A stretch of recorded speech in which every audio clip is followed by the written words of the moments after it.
Subhanallah walhamdulillah wa la ilaha illallah Allahu akbar wa la haula wa la quwwata illa billahil aliyyil azim. Sallu ala Nabi Muhammad sallallahu alaihi wasallam. Berzikir, mengagungkan Allah serta memohon ampunan kepada Allah dalam setiap hembusan nafas kita. Ini insya Allah akan menggugurkan dosa-dosa kita dan menjadikan kita orang yang selalu dekat dengan Allah. Jadi kalau di rumah Bu, di rumah lagi nyuci, lagi bersihin rumah, lagi ngurus anak, dalam hati Subhanallah walhamdulillah wa la ilaha illallah wallahu akbar wa la haula wa la quwwata illa billahil aliyyil azim. Atau enggak sambil istighfar, astaghfirullahaladzim wa atubu ilaih, astaghfirullahaladzim wa atubu ilaih, sambil memuji Allah, mengagungkan Allah, menyatakan kita berserah diri atas ketentuan Allah dan kita memohon ampunan Allah. Insya Allah kita kalaupun wafat ditarik nyawa kita sama malaikat, mudah-mudahan dimudahkan semuanya. Amin. Wafat dalam keadaan husnul khatimah. Amin ya robbal alamin. Bu, yang mau nanya siapa, angkat tangannya, silahkan. Oke, kudung hijau silahkan Ibu. Wah banyak banget yang kudung hijau ya. Iya silakan yang berkerudung hijau, silakan Ibu. Assalamualaikum warahmatullahi wabarakatuh. Waalaikumsalam warahmatullahi wabarakatuh. Izin bertanya Pak Ustadz, saya ada Heni dari Majelis Taklim Asyifa Pilada Gotol ya. Izin bertanya masalah kerudungan Pak Ustadz. Anak saya wanita ya, memakai kerudungannya itu panjang gitu. Dibilang sama temennya kayak emak-emak gitu kan. Apakah itu menghina syariat Allah Islam?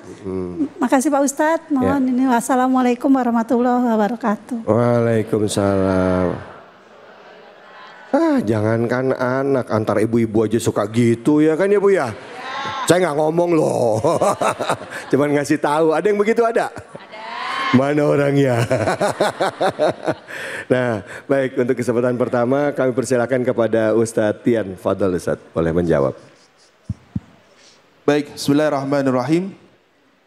Ketika ada aturan dalam Islam, di antara aturan tersebut adalah menutup aurat.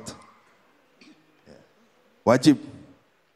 Aurat laki-laki sudah ditentukan, yang mughaladah ma baina surah ar-rukbatain, kemudian antara pusar dan dua dengkul. Yang wanita seluruh tubuhnya kecuali wajah dan telapak tangan. Ketika seorang muslimah melaksanakan syariat Allah tersebut tapi diolok-olok, dihina, dipecandain, meskipun itu niatnya hanya bercanda, maka itu termasuk daripada merendahkan syariat Islam. Dan ini perlu diterapkan, perlu diingatkan juga kepada generasi-generasi di bawah kita, anak cucu kita. Jangan sampai kita mengolok-olok apa yang menjadi syariat Islam. Wah ini kerudungnya gini, ini dan lain sebagainya. Jangan. Sebaiknya bercandalah dengan hal-hal yang di luar syariat Islam. Wallahu a'lam bishawab. Ustadz maaf, kadang-kala maaf nih Ustadz ya, saya mau nanya. Kalau misalnya maaf kan suka lihat ada orang ibu-ibu yang pakai kerudungannya tuh gede banget, atasnya sampai numpuk. Terus saya ketawa. Saya dosa nggak Ustadz? Iya. Habis bentuknya aneh gitu, ya maaf ya Bu ya. Ada yang begitu ada Bu? Ada, cuman kan kadang-kala nggak tahan gitu. Dosa nggak saya Ustadz? Iya, ketika ada hal-hal yang misalkan di luar kebiasaan yang kita lihat. Contohnya kalau Indonesia kita menggunakan kerudung atau jilbab yang ya standar lah ya. Tapi tiba-tiba ada ibu-ibu ya, ini kan memang ibu-ibu itu susah di itu dia. The power of emak-emak. Ya. Kerudungnya Masya Allah segede gaban. Iya. Nah, kita nggak sengaja tertawa maka tidak masalah. Tapi jangan sampai di depannya ye kata. Jangan ngejek juga ya, ngejek jangan menghina. Gitu. Iya. Kalau ketawanya di belakang pas udah lewat gitu. Udah kita jaga adab ya Bu ya. Bu. Kata ibu, oh saya mah nggak pernah ngejek Ustadz. Paling pas orang lihat saya gini. Dosa juga Ustadz ya gitu ya. Silakan pertanyaan selanjutnya, angkat tangan ya. Iya, yang pink, jilbab pink, silakan Ibu. Assalamualaikum warahmatullahi wabarakatuh. Waalaikumsalam warahmatullahi wabarakatuh. Perkenalkan, nama saya Dede Sapitri, saya dari binaan Masjid Asyifa. Izin bertanya Pak Ustadz, bagaimana dengan orang yang merepost konten-konten yang mengolok-olokkan agama? Apakah kita dosa? Kan cuma nge-repost aja. Terima kasih. Ya. Wassalamualaikum warahmatullahi wabarakatuh. Waalaikumsalam warahmatullahi. Kan saya nggak bikin, yang bikin bukan saya. Saya cuma nerusin doang Ustadz gitu-gitu. Dosa nggak kira-kira tuh Ustadz? Randy silakan Fadl. Baik, saat sekarang ini ibu-ibu, bapak-bapak semua harus kita lebih teliti dalam kita men-share apapun itu juga. Jangan langsung diteruskan, jangan langsung dikirimkan kepada teman-teman kita, keluarga kita atau grup-grup yang lainnya tanpa kita teliti betul apa yang terkandung di dalamnya. Ketika itu betul-betul kita yakini bahwa ini adalah sebuah kebaikan, hal yang bermanfaat bagi orang lain, maka kita men-share itu mendapatkan amal kebaikan yang disebut dengan amal jariyah. Tapi sebaliknya kalau seandainya kita sesuatu yang tidak benar, sesuatu yang tidak baik, bahkan menimbulkan fitnah nantinya ketika kita share walaupun bukan buatan kita, berarti itu bagian dari upaya mendukung. Bagian dari upaya membenarkan itu semua dan pada akhirnya kita mendapatkan dosa jariah. Maka berhati-hatilah dalam memposting apapun itu juga. Karena setiap jari-jari kita nantinya akan dimintakan pertanggungjawaban di hadapan Allah Subhanahu wa taala. Teknologi saat sekarang ini memudahkan untuk kita dekat dengan Allah dan juga menjauhi kita dari Allah Subhanahu wa taala. Maka manfaatkan teknologi ini dengan sebaik-baiknya. Jari-jari kita manfaatkan untuk perjuangan kepada Allah, untuk kita berjuang menolong agama Allah, menyebarkan kebaikan-kebaikan, menyebarkan ayat-ayat Allah, hadis dan lain sebagainya. Maka itulah yang akan mendapatkan pembendaharaan amal kebaikan bagi kita nanti di akhirat.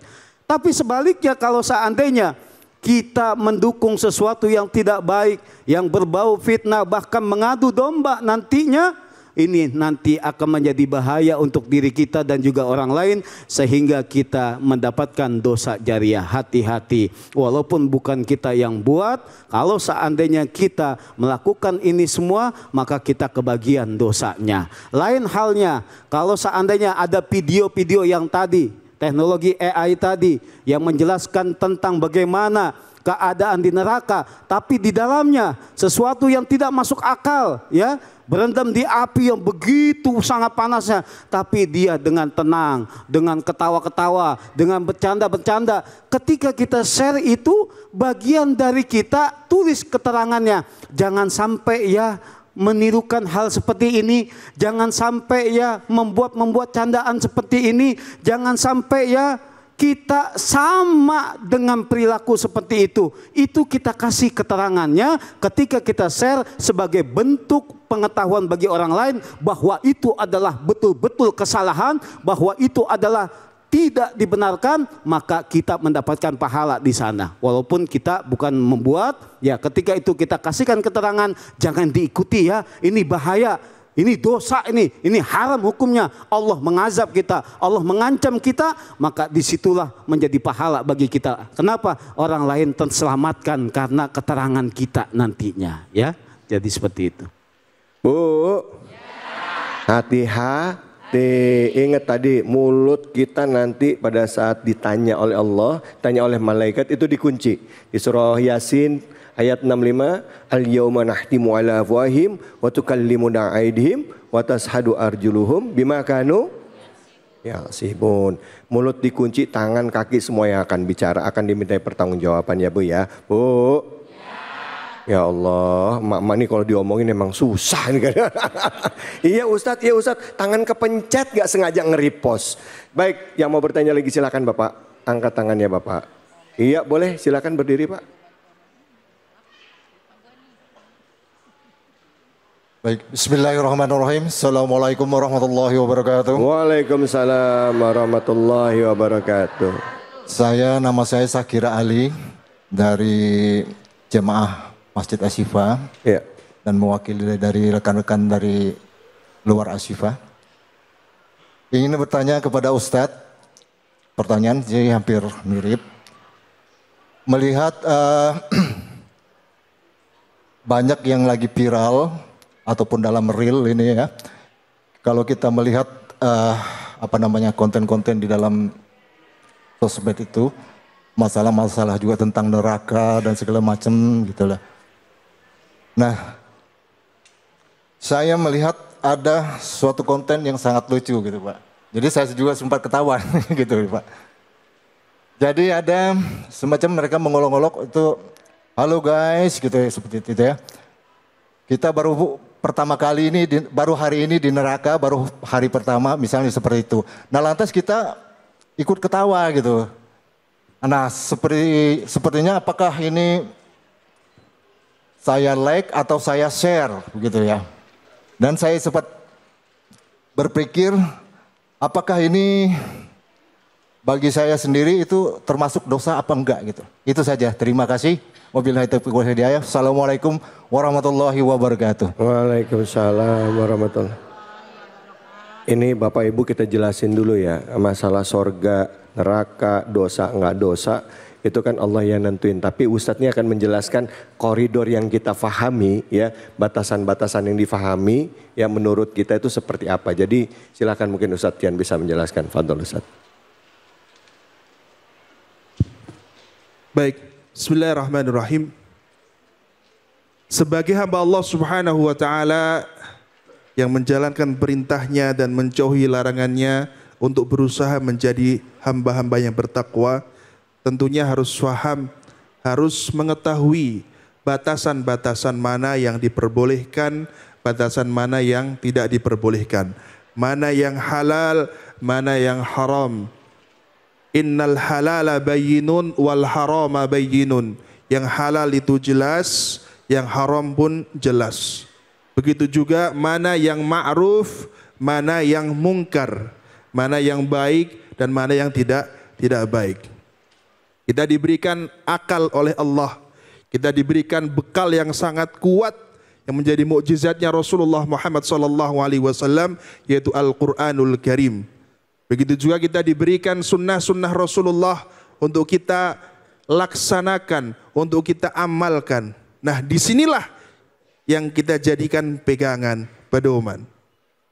Ketika ada yang mengolok-olok syariat Islam, ketika ada yang menjadikan candaan dalam ajaran-ajaran Islam atau hal-hal yang disebutkan dalam Al-Quran ataupun sunnah Rasulullah. Misalkan sunnah Rasulullah diantaranya beliau itu suka mengkonsumsi kambing. Candaan, kambing kolesterol, kambing ini nggak bagus, jelek. Atau mungkin tadi, ini neraka mah santai saja, nggak panas. Ntar kalau saya ke neraka bawa AC misalkan. Pakai jenggot misalnya, suka dibecandain kan pakai jenggot? Ya ini misalkan jenggotnya panjang kayak mbek misalkan. Padahal itu sunnah Rasulullah Muhammad SAW. Nah ini tidak boleh. Ini yang tadi kita belajar bersama, ini bisa menjurus kepada kemunafikan. Hatinya sebenarnya bersyahadat, tapi lisannya keluar daripada koridor syahadat. Waliyatubillah. Jangan sampai seperti itu. Ah, ini mah canda Ustadz, ini mah canda Tuan Guru. Meskipun itu canda, kita hindari. Ini mah biasa. Ini mah sudah ma'ruf di medsos. Meskipun sudah biasa atau terkenal di medsos, kita tahu itu tidak boleh atau haram, maka kita hindari. Karena di akhir zaman, sekarang hal-hal yang haram, hal-hal yang dilarang, itu banyak menjadi sebuah hal yang biasa menurut sebagian saudara-saudara kita. Nah ini, makanya kalau kita tahu ya itu tidak baik, tidak betul, ini melanggar etika-etika, maka sebaiknya jangan disebarluaskan. Apalagi yang membuatnya orang-orang fasik. In ja'akum fasiqun binaba'in fatabayyanu. Kalau datang orang fasik membawa berita ataupun konten media sosial, kita harus pastikan dulu ini baik atau tidak, ini betul atau tidak. Kalau betul baik, kita share. Kalau tidak baik, kita delete, kita tinggalkan dan jauhi. Wallahu a'lam bishawab. Masya Allah, baik. Terima kasih banyak Ustadz. Bu, Pak, kita bicara tentang orang munafik dan ciri-cirinya. Kita bicara juga tentang orang-orang yang memperolok-olok ayat-ayat di dalam Al-Quran, ya. Dan tanpa sadar mungkin kita pun melakukan. Walaupun tidak ada niatan untuk seperti itu, tapi kita melakukan. Hari ini kita belajar banyak. Nah, setelah ini kita akan mempertajam lagi kajian kita dengan tanya jawab. Jadi yang mana-mana tetap di sini. Di Cahaya Hati Indonesia.